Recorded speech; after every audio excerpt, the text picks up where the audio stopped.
Con qué rapidez se cerraron los días del ministerio del Señor. Solo 3 años. Y 3 años atrás, en el río Jordán, Juan el Bautista lo presentó, según Juan capítulo 1, diciendo: he aquí el Cordero de Dios que quita el pecado del mundo. Y desde ese momento en adelante se extendió la fama del Señor por todas partes, por toda la tierra.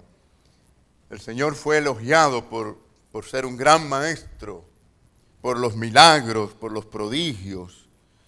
Y ahora unos cuantos se atrevían realmente a cantarle y a honrarle diciendo: sana, bendito el que viene en el nombre del Señor. Y venían la gente de todas partes para verlo y escuchar sus enseñanzas y también seguramente para ser sanados de sus enfermedades. Pero como ocurre podemos decir, con todos los líderes o casi todos los líderes, en lo que algunos le admiran, hay otros que le desprecian. Y a medida que su fama crecía, también crecía el odio y el desprecio hacia el Señor de parte de los escribas y fariseos en especial. Queridos hermanos, hoy Domingo de Ramos es una fecha para recordar cuando Jesús comenzó su última semana de ministerio público aquí en la tierra. Pero antes de aquel momento, antes de aquella semana, en el monte de la transfiguración, allí cuando su cuerpo se llenó de la gloria de Dios ante 3 de sus discípulos como testigos, el Señor les indicó que no dijeran nada a nadie hasta que el momento no fuera apropiado. Y es de aquí en adelante donde comienza la historia donde estamos hoy realmente, o en el texto que hemos leído hoy. También vemos en esta historia, o es notable, la soberanía de Dios cumpliendo las profecías dichas por el profeta Zacarías. Por ejemplo, Zacarías 9:9 dice la palabra de Dios: alégrate mucho, hija de Sión, da voces de júbilo, hija de Jerusalén. He aquí tu rey vendrá a ti, justo y salvador, humilde, y ¿qué más dice? Y cabalgando sobre un asno, sobre un pollino, hijo de asna. Bien clarito, ¿verdad? Y es aquí donde comenzamos con la entrada triunfal del Señor, nuestro primer punto en esta mañana. Y hermanos, nos podemos imaginar este comienzo de las suaves lluvias de la primavera, esa belleza que se empieza a ver en los campos que comienzan a ponerse verde. Podemos empezar a ver las flores que dan su aroma en este tiempo tan especial de la primavera. ¡Qué hermosa mañana seguramente era! Oh, mis queridos hermanos, pero si solamente hubieran apreciado verdaderamente al Creador de toda esa belleza. Y es así el hombre que llega a amar más las cosas del mundo, la belleza del mundo, y desea las cosas de este mundo que al propio Creador del mundo. ¿No es así como viven los hombres hoy? Y quizás alguno aquí en esta mañana se sienta que realmente ama más las cosas de Dios que a Dios mismo. Volviendo a esta maravillosa y a la vez triste historia, Jesús y sus discípulos salieron de Betania a Jerusalén. Es decir, llegaron, o en el momento en que ellos llegaron allí a Betfagé, es decir, estaban delante del monte de los olivos. Allí ellos seguramente vieron multitudes caminando por aquellas carreteras porque eran peregrinos haciendo el viaje anual para la fiesta de la Pascua. Y aquí donde viene la preparación. Y créanme, el Señor todo lo prepara. El Señor todo lo tiene en su mente, preparado para cada uno de nosotros, y todo está organizado en la mente soberana de Dios. Pero veamos qué pasó. Bueno, en aquella mañana de la entrada triunfal, Jesús había enviado a 2 de sus discípulos precisamente para que prepararan la entrada a Jerusalén. Y los discípulos fueron, hicieron como Él les pidió y hallaron a un asno que el Señor le había indicado que lo trajeran. Y miren conmigo, hermanos, en Lucas, tengan la bondad, en Lucas 19, versículo 33. Si ya tienen allí el texto bíblico, lo pueden ver en sus Biblias, si no acá en la pantalla. Dice, y cuando desataban el pollino, es decir, el asno, ¿no? Sus dueños, habían más de un dueño parece, ¿no? Sus dueños les dijeron, ¿por qué desatáis el pollino? Ellos dijeron, porque el Señor, ¿cómo dijeron? Porque el Señor lo necesita. Y hermanos, ellos simplemente estaban respondiendo según el Señor les había dicho que respondieran. Estaban actuando en obediencia al Señor, porque versículos antes, en Lucas 19, 31, al final el Señor les había dicho que dijeran exactamente así, porque el Señor lo necesita. Y la parte interesante, quizás más que nada, es que eso fue suficiente, decir eso, para que el dueño del asno pusiera a la disposición del Señor aquel animal. Ahora, ¿cómo el Señor Jesús arregló todo esto? La verdad que no lo sabemos. No importa cómo lo haya hecho, lo que sí sabemos es que está la mente de Dios soberana llevando a cabo los planes, cumpliendo la profecía misma del Señor. Qué bueno saber que el Señor tiene control de todas las cosas y que lo prepara todo. ¿No es bueno saber eso, hermanos? ¿Cómo se siente usted al pensar y meditar en esto? Que el Señor todo lo tiene arreglado. Uno de los problemas a veces en la vida de los creyentes es que no se nos olvida esa realidad tan importante en nuestra vida. Aprendemos aquí, mis queridos hermanos, que el Señor, y tenemos que tenerlo siempre en cuenta, tiene control de todo y de todas las cosas y con propósitos. ¿Cuántos dicen amén a esto? Él es quien prepara las condiciones, Él es el que pone el camino por delante y nosotros tenemos que solamente seguirle y obedecerle. No se pierda, mi querido hermano, esta bendición. No se la pierda no solamente en esta historia que estamos leyendo, no se la pierda en su propia vida, en el correr y en el andar y en todas sus luchas cotidianas, el aplicar esta realidad. El Señor en su soberanía tomaba lo que quería tomar para Él. Era su plan divino.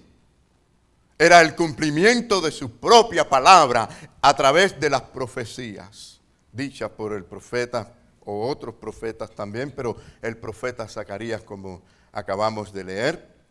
Y además, mis queridos hermanos, quiero decirles que también esta debe ser la actitud del creyente en cuanto a las cosas que le damos al Señor.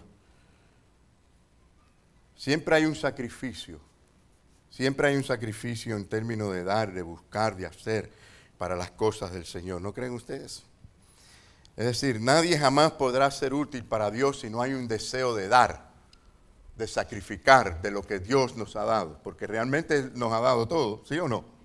Todo lo que somos, todo lo que tenemos, ¿de dónde viene? Esta es una de las grandes cosas que un cristiano no puede perder de mente nunca. Que todo realmente, de una manera o de otra, es dado por Dios. Aún un pensamiento bueno que usted tenga, toda buena dádiva, viene desde lo alto. Así que mis queridos hermanos, al decir los discípulos que el Señor necesita algo, no es porque Él carece de recursos. No se equivoquen en esta interpretación. Todo Dios lo planeó desde antes de la fundación del mundo y llamó a su pueblo en su tiempo, solamente en su tiempo y en espacio. Él hace posible usando lo que es de Él mismo, para Él, porque todo es para Él y por medio de Él. Y si digo que Dios necesita que traigas tu vida, tus talentos y todo lo que tiene, es porque en su tiempo, cuando el Señor llama, Él hace eso posible. Porque la misma palabra dice que nadie puede venir al Padre, o al Hijo, perdón, si el Padre no le trajere. La misma palabra de Dios dice que Él es el que produce en nosotros el querer, como el hacer por su buena voluntad. Dios es soberano y Él necesita que su obra se haga a través de nosotros porque es su propósito. Y si digo que Dios necesita que traigas tu vida, tus talentos y todo lo que tiene, es porque en su tiempo, cuando el Señor llama, Él hace eso posible. Porque la misma palabra dice que nadie puede venir al Padre, o al Hijo, perdón, si el Padre no le trajere. La misma palabra de Dios dice que Él es el que produce en nosotros el querer, como el hacer por su buena voluntad. Dios es soberano y Él necesita que su obra se haga a través de nosotros porque es su propósito. Además, Jesús tenía la necesidad de cumplir la voluntad del Padre Celestial, ¿no es cierto? Él hablaba mucho de esa importancia en su vida, en su vida en ministerio terrenal, el cumplir la voluntad de su Padre.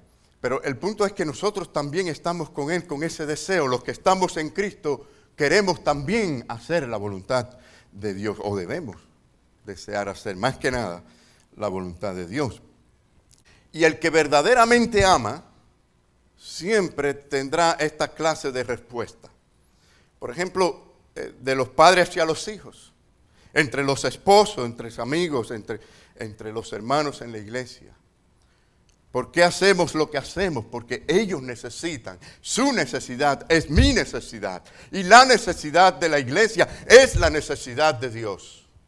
¿No han respondido alguna vez así? Le han preguntado, ¿por qué usted hace lo que usted hace? ¿Por qué lo hiciste? No has respondido porque fulano o ciclano lo necesitaba. Y esta respuesta también habla de prioridades, ¿no? Porque cuando uno de verdad quiere servir y cuando uno de verdad quiere ayudar, uno ve la necesidad como de uno mismo, la necesidad de otro. Así que es la misma respuesta realmente, o una de las respuestas del por qué vas a la iglesia, por qué pones la obra de Dios ante otros compromisos. ¿Por qué no dejas de ir los domingos a adoración? ¿Por qué das tu diezmo? ¿Por qué ayudas al prójimo? En un sentido, la gente lo necesita. Pero en otro sentido, en un sentido amplio, en el sentido de que hay un Dios soberano que lo dirige todo, un Dios que es personal, un Dios que ama, es también su necesidad.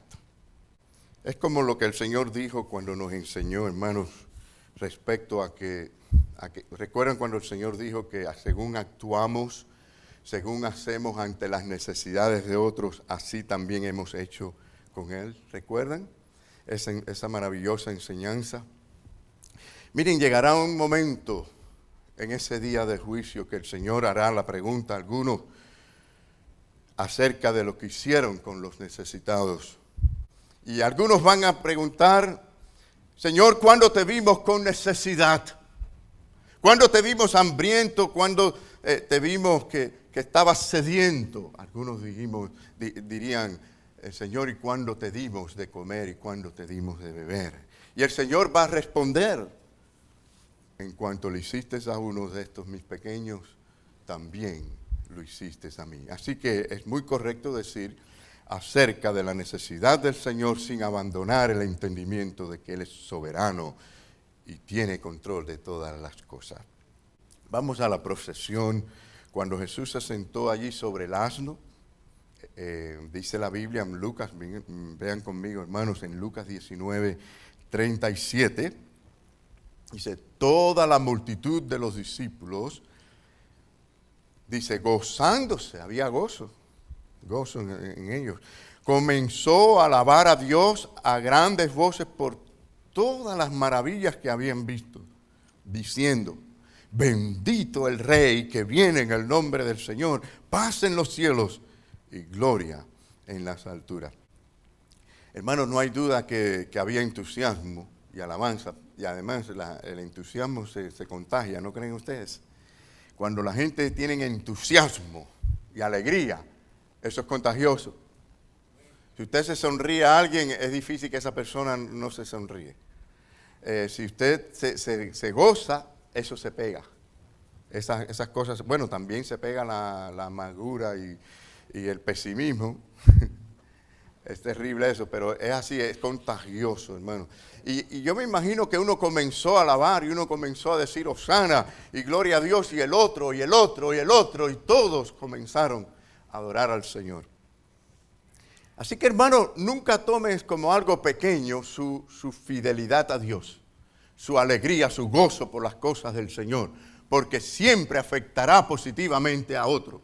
Su presencia en la iglesia es de animar a otros. Somos tan sensibles a esto que yo he notado que a veces la gente cuando ven que vienen pocas personas, el semblante, la cara, el rostro se le pone como triste. ¡Ay, qué poquita gente! ¡Ay, como hay gente hoy, como vinieron gente hoy a la iglesia! ¿Es contagioso o no es contagioso? Entonces, piense siempre que su actitud hacia las cosas de Dios va a tener un resultado positivo en otros hermanos. Es la realidad. Entonces, también vemos que hay razones por qué alabamos y hacemos esto para el Señor. Y vemos que ellos mismos dicen que, lo vamos a ver en Lucas 19:37 una vez más. Dice allí la palabra del Señor, dice, por todas las maravillas que habían visto. Y hermanos, el Señor se merecía esta alabanza, ¿sí o no? Se las merecía. Y noten que estas alabanzas al Señor y entrada a Jerusalén también estaban profetizadas. Todo estaba profetizado. Por ejemplo, en el Salmo 24:7. Vamos al Salmo 24:7 como dice.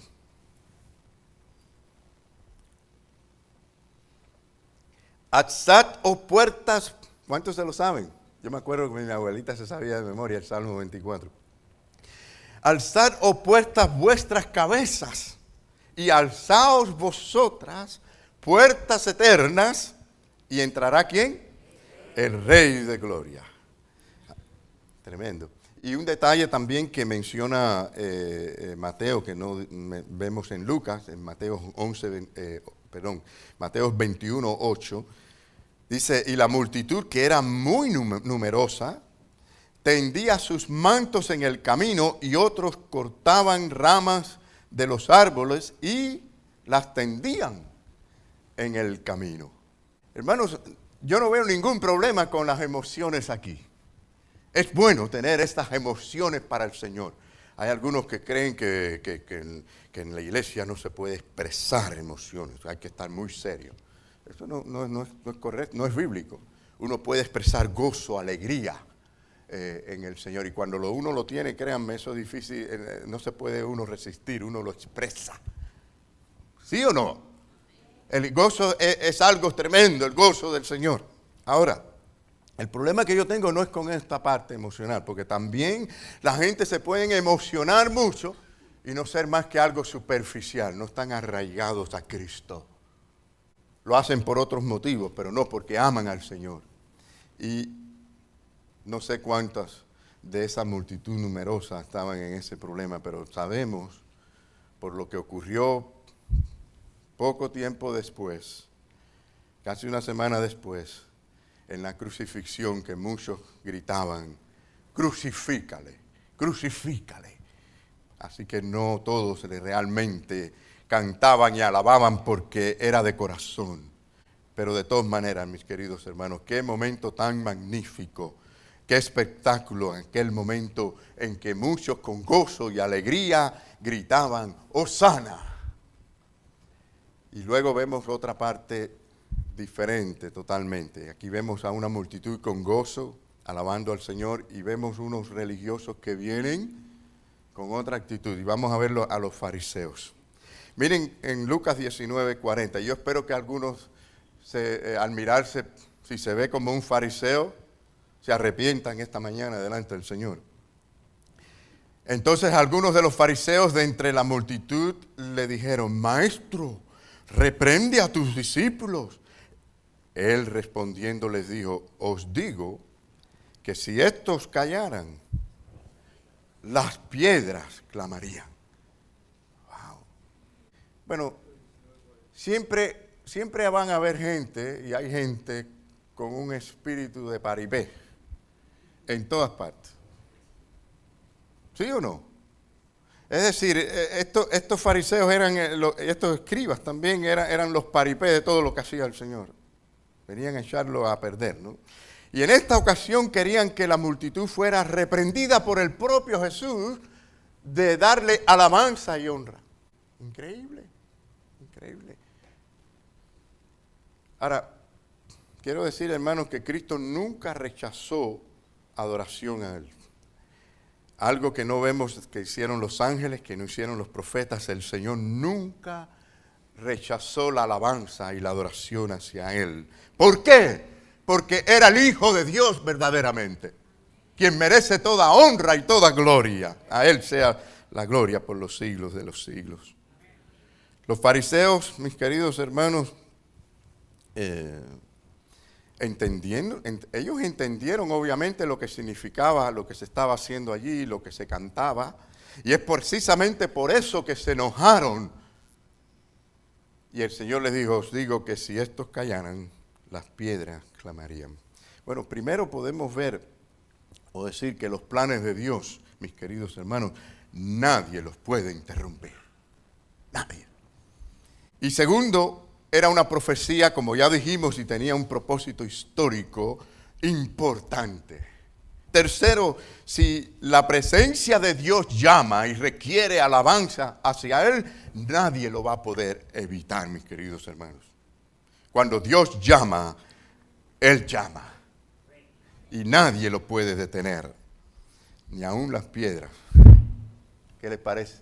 Ni las piedras pueden detener ese llamado maravilloso de Dios. Y lo que Él le estaba diciendo es que si Él llama a las piedras serían más sensibles que el corazón de aquellos fariseos y escribas. Además, todo apuntaba a ese evento tan importante, un evento histórico, un momento espectacular en que el Mesías era reconocido públicamente.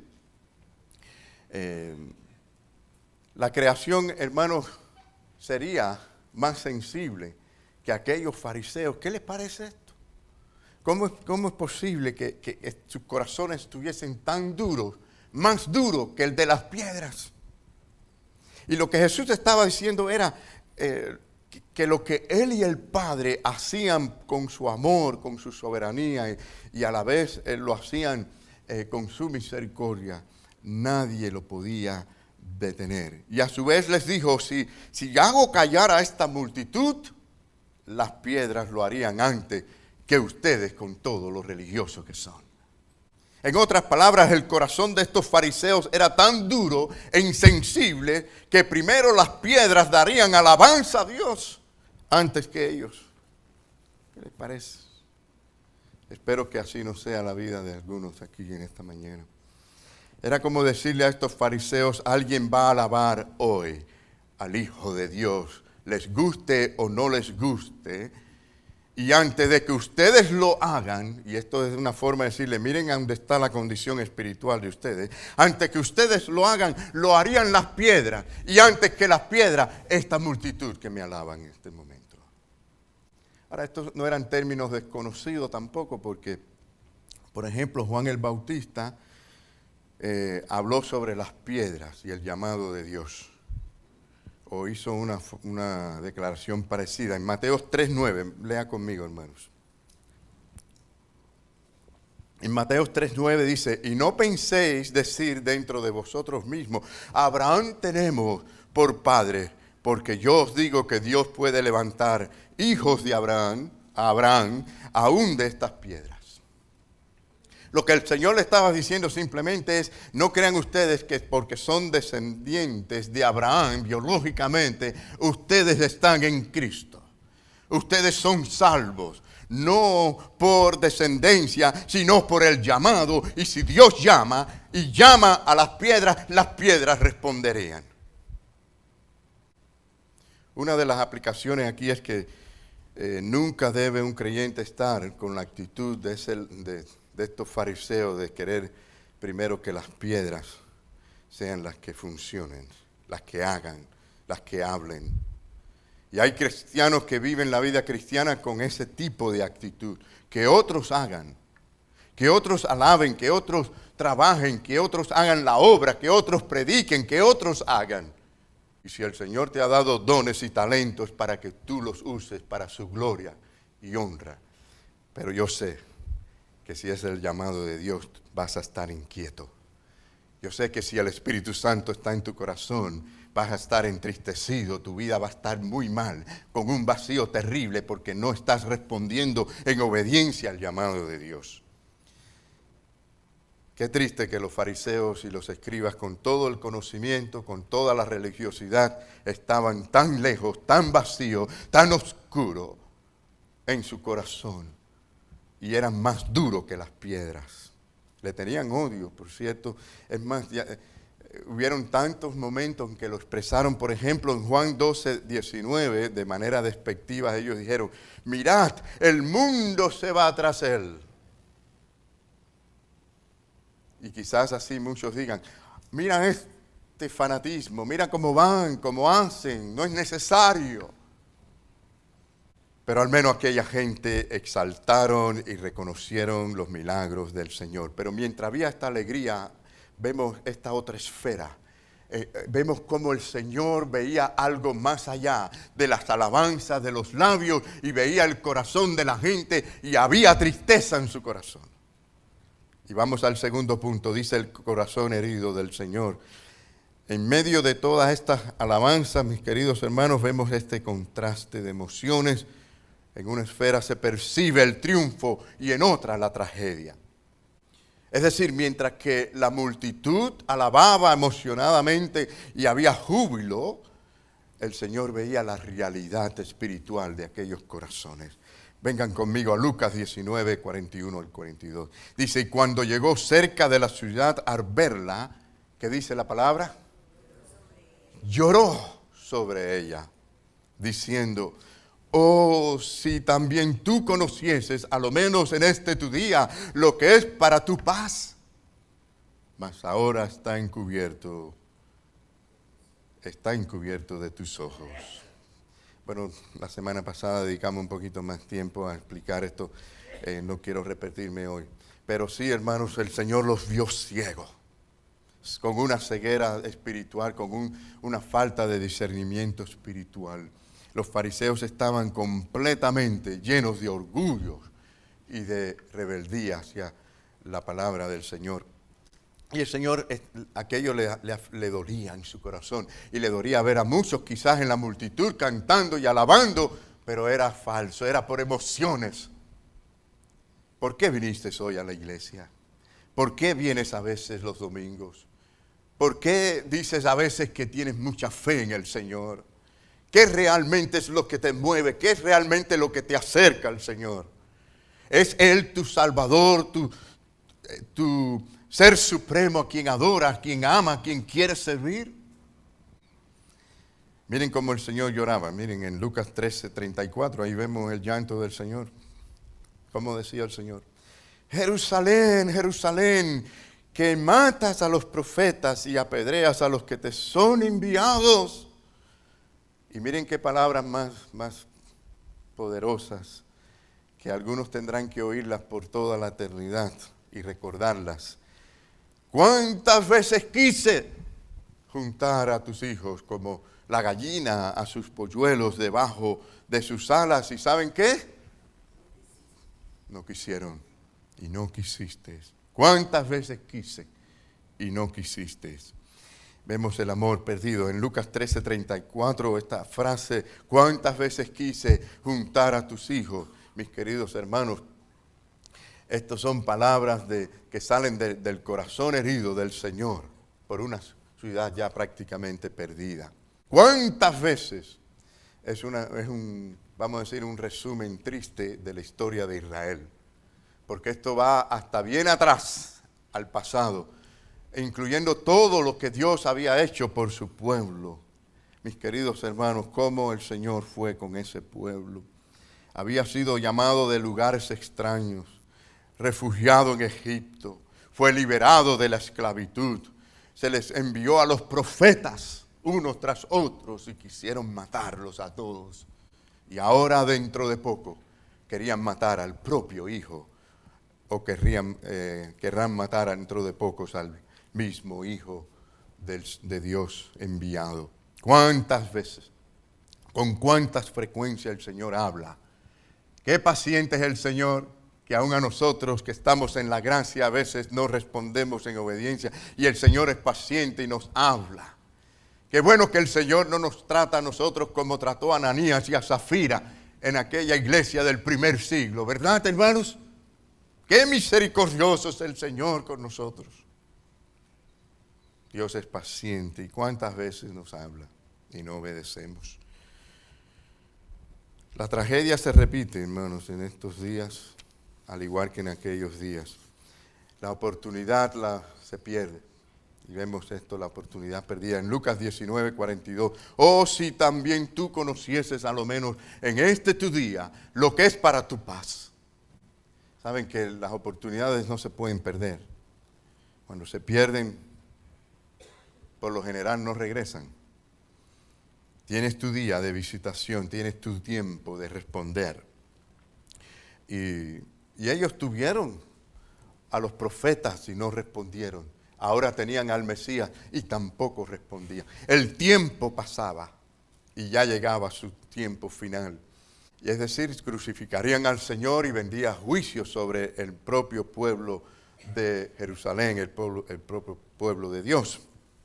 Y por esto vamos a pasar a la tribulación en tercer lugar.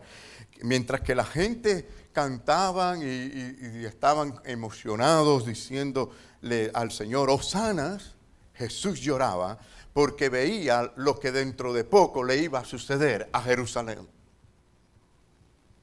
Jesús veía algo más, veía una destrucción terrible como castigo de Dios hacia ellos. Y en estos dos versículos, el versículo 43 y 44, Jesús vívidamente vio lo que sucedería realmente y sucedió en los años 70. Si ustedes conocen algo de esa historia, Jesús estaba prediciendo lo que en realidad ocurrió cuando el general Tito, o el gobernador Tito y su ejército romano tomó a Jerusalén. Hermanos, Jesús profetizó una destrucción terrible. Y esto se describe en Mateo 24. Lamentablemente se ha interpretado en estos tiempos como una profecía para los días finales, pero está escrita en forma simbólica y tiene su interpretación. Y es más, la clave está en el mismo capítulo. Si ustedes van a Mateo, por ejemplo, 24, versículo 34, es la clave para entender que se refería a esa generación. Jesús mismo dijo, de cierto os digo que no pasará esta generación hasta que todo esto acontezca. Es interesante como muchas interpretaciones futuristas en cuanto a esto dicen que lo otro que es simbólico lo toman literal. En cambio esto que es bien literal, que dice no pasará esta generación, dicen que es simbólico. Pero la realidad es que el ejército romano atacó por varios meses a Jerusalén. Penetraron los muros en el año 70. La ciudad fue prendida en llama y completamente destruida. Y quiero leerles una pequeña frase que dijo el historiador Josefo al respecto, alguien de primera mano que vio y pudo saber lo que ocurrió. Dice el historiador, y era un historiador judío, no era alguien hablando a favor del cristianismo, era un judío precisamente, historiador llamado Josefo, resume ese día de la tribulación en estas palabras.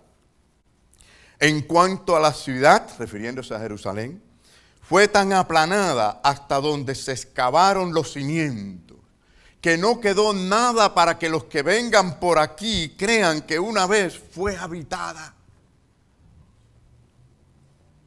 Por eso Jesús lloraba, Jerusalén, Jerusalén. Hermanos, vamos a concluir en esta mañana.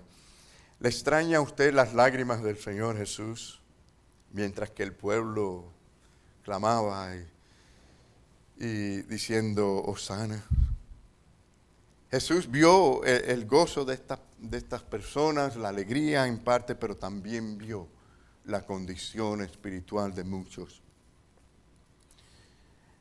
Y quiero decirles, hermanos, que aunque Jesús lloró en aquel momento, Jesús estará con gozo por toda la eternidad con su pueblo, con aquellos que sean redimidos por la sangre de Jesucristo. Pero a la misma vez habrán otros que van a llorar. Es decir, Jesús lloró para que nosotros no llorásemos, pero habrán aquellos que van a llorar por toda la eternidad. Dice Lucas 13, 27 al 28, que el Señor les dirá: apartaos de mí todos vosotros, hacedores ¿de qué? De maldad. Y dice la palabra de Dios que allí será el llanto y el crujir de dientes. ¿Alguien quiere estar en un lugar así? ¿Alguien? Nadie, ¿verdad? Y dice, miren qué terrible, porque van a poder ver cómo se gozan y qué bien estarán otras personas. Dice, y veáis a Abraham, a Isaac, a Jacob y a todos los profetas en el reino de Dios, y vosotros estéis excluidos.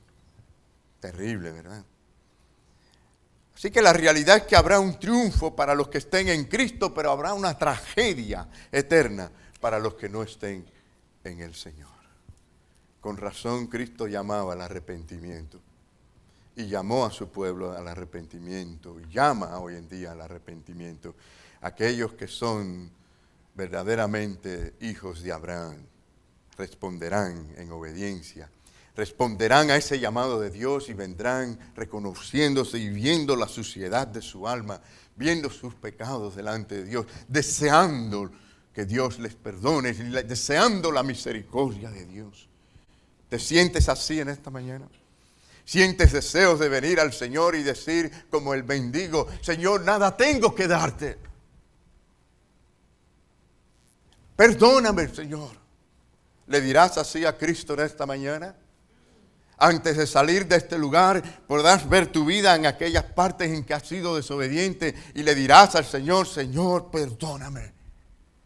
¿Saben? Uno de los problemas que a veces ocurre en la vida de los cristianos es querer sustituir algo que hemos hecho mal por algo bueno sin arrepentirnos.